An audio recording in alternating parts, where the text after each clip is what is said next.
दो बल्ब जिनमें से एक पर 100 वाट, डब्ल्यू यानी वाट, और वाट क्या होता है? शक्ति का मात्रक होता है, ठीक, पावर का। 220 वोल्ट, वोल्ट विभवांतर का मात्रक या विभव का मात्रक होता है, तथा दूसरे पर 60 वाट 220 वोल्ट अंकित है। विद्युत आपूर्ति 220 वोल्ट के साथ समांतर क्रम में जुड़े हैं। विद्युत में से कितनी धारा ली जाएगी? प्रत्येक बल्ब का प्रतिरोध, उनका तुल्य प्रतिरोध तथा उनसे ली गई अलग अलग धारा का मान बताइए। तो दो बल्ब हैं, एक 100 वाट का बल्ब है और दूसरा 60 वाट का बल्ब है, और दोनों की जो विद्युत सप्लाई आपूर्ति वो समान है, 220 वोल्ट पर ही है ना। और विद्युत आपूर्ति 220 वोल्ट के साथ समांतर क्रम में जुड़े हैं। तो हम क्या करते हैं? सबसे पहले परिपथ की कुल शक्ति निकाल लेते हैं, है ना। परिपथ की कुल शक्ति या कुल सामर्थ्य निकाल लेते हैं, 100 वाट का बल्ब और 60 वाट का बल्ब। तो परिपथ में कुल शक्ति पावर पी, तो एक 100 वाट का बल्ब है, दूसरा 60 वाट का बल्ब है, दोनों को जोड़ दिया जाएगा तो परिपथ की कुल शक्ति या सामर्थ्य कितनी? 160 वाट निकल आएगी, ठीक। जो आरोपित विभवांतर V है वो कितना है? 220 वोल्ट है। तो हमें P पता चल गया, V पता चल गया। तो आप लोग जानते P बराबर क्या होता है? VI होता है ना। तो परिपथ में धारा कितनी ली जाएगी, है ना, विद्युत में से कितनी धारा ली जाएगी, इसका मान निकल आएगा। तो विद्युत में से ली गई धारा I ज्ञात करना हमको, तो I बराबर हो जाएगा, आप लोग जानते P बराबर क्या, तो VI होता है ना। P बराबर VI होता है, ये सूत्र है। तो I बराबर क्या, P अपॉन V हो जाएगा, P अपॉन V। P का मान कितना? 160 वाट, V का मान है 220 वोल्ट। एक शून्य से एक शून्य कट जाएगा तो हो जाएगा 16/22, 2 से काट देंगे तो 2 अट्ठे 16, 2 एक कम 2, 2 एक कम 2, 11, 8/11 इतने एम्पियर, है ना। या जब 8 में 11 का भाग करें कितना आ जाएगा? यह आएगा 0.727 एम्पियर। अब हम धारा का मान निकाली, है ना। अब हमसे पूछा जा रहा है प्रत्येक बल्ब का प्रतिरोध। तो जो बल्ब हैं वो कैसे जुड़े हैं? समांतर क्रम में जुड़े हैं। और आप लोग जानते हैं जब प्रतिरोध, बल्ब में प्रतिरोध होगा, तो जब प्रतिरोध समांतर क्रम में जुड़ते हैं तब प्रतिरोध के सिरों पर विभवांतर का मान समान होता है, उनमें बहने वाली धारा का मान अलग अलग होता है। समांतर क्रम में क्या होता है? जो प्रतिरोध के सिरों पर विभवांतर समान होता है, बहने वाली धारा का मान अलग अलग होता है, ठीक है। तो अपन पहले बल्ब का प्रतिरोध ज्ञात कर लेते हैं। तो अपन ने सूत्र पढ़ा था, P बराबर क्या पढ़ा था? VI पढ़ा था। तो यहां धारा प्रयोग नहीं करेंगे, है ना। क्यों?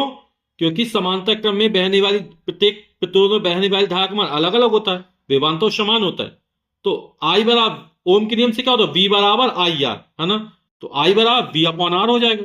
तो P बराबर V, I की जगह V अपॉन R, तो V गुणा V कितना? V² अपॉन R हो जाएगा।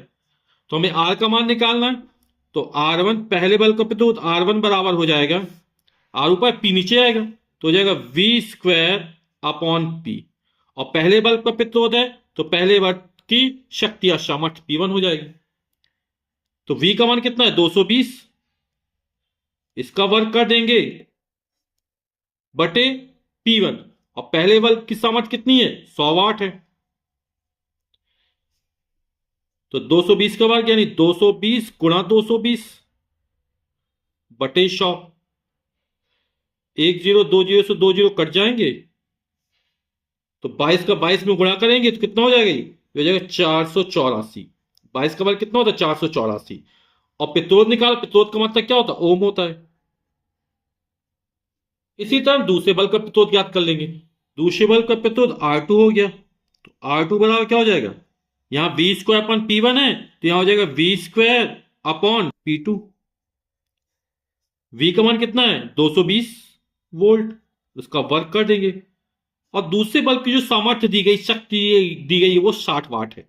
तो 220 का वर्ग यानी 220 गुणा 220 बटे 60।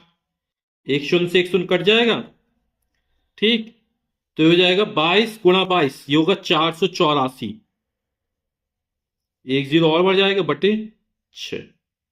ठीक, और 2 से भाग कर दो, कितना हो जाएगा?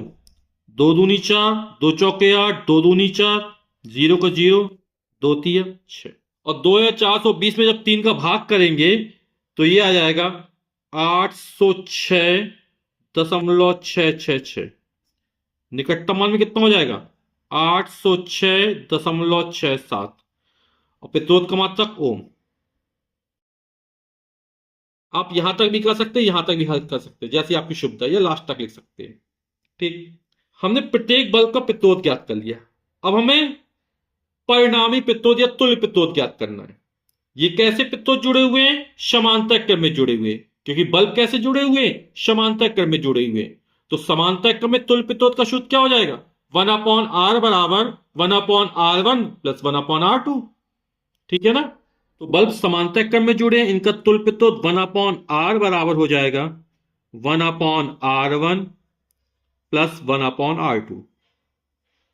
ठीक, तो 1/R1, R1 का मान कितना? 484 प्लस 1/R2। R2 का मान कितना निकला?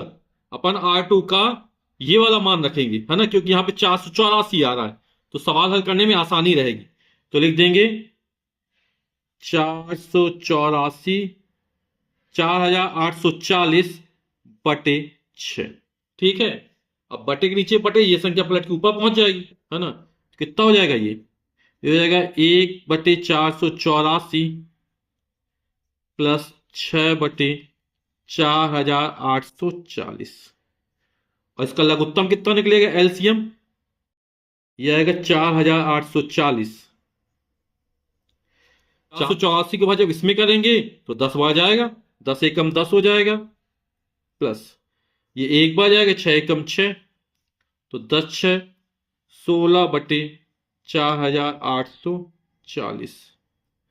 4 से काट देंगे, 4 चौक 16, 4 एकम 4, 4 दूनी 8, 4 एकम 4, फिर 2 से कट जाएगा ये, 2 दूनी 4, 2 छक्का 12, 2 पंचे 10। तो 1/R का मान निकला 2/605, है ना। तो संख्या पलट दो, या 2R बराबर 605 होगा, तो R बराबर 605/2 हो जाएगा। 2 तिया 6, शून्य, 2 दूनी 4, एक बचा रहेगा, दशमलव जीरो बढ़ाएंगे, 2 पंचे 10। तो परिपथ का जो तुल्य प्रतिरोध निकला वो 302.5 ओम निकला। अब हमें उनसे ली गई अलग अलग धारा का मान बताइए, यानी प्रत्येक बल्ब द्वारा ली गई अलग अलग धारा का मान ज्ञात करना है। ठीक है, तो ओम के नियम का प्रयोग करके हम प्रत्येक बल्ब द्वारा ली गई अलग अलग धारा का मान ज्ञात कर लेंगे, है ना। तो V बराबर होता IR, और चूंकि बल्ब समांतर क्रम में जुड़े हैं तो प्रत्येक का विभवांतर 220 रहेगा। R1 का मान हमने ज्ञात कर लिया, इसका ही प्रतिरोध निकाल लिया, इस वाले बल्ब का प्रतिरोध निकाल लिया, है ना। तो धारा का मान निकल आएगा। तो पहले बल्ब द्वारा ली गई धारा I1, तो I1 बराबर हो जाए कितना? V बराबर था IR, तो I बराबर V/R। तो V क्योंकि समांतर क्रम जो इसे विभव समान रहेगा, और R1, V का मान कितना है? 220 वोल्ट है। और पहले बल्ब का प्रतिरोध हमने कितना निकाला था? ये निकला था अपना 484। 22 से काट देंगे, 22 एकम 22, 10 बार जाएगा। 22 गुणा 22 484 होता है ना, तो कितनी बार जाएगा? ये 22 बार जाएगा। 22 दूनी 44, 4 बचा रहेगा, फिर 4, 22 दूनी 44, 10/22, 2 का भाग कर 2 पंचे 10, और 11 बार जाएगा। और जब 5 में 11 का भाग करेंगे आएगा 0.454 एम्पियर।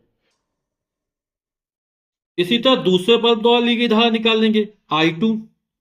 I2 बना क्या हो जाएगा? V/R2 हो जाएगा।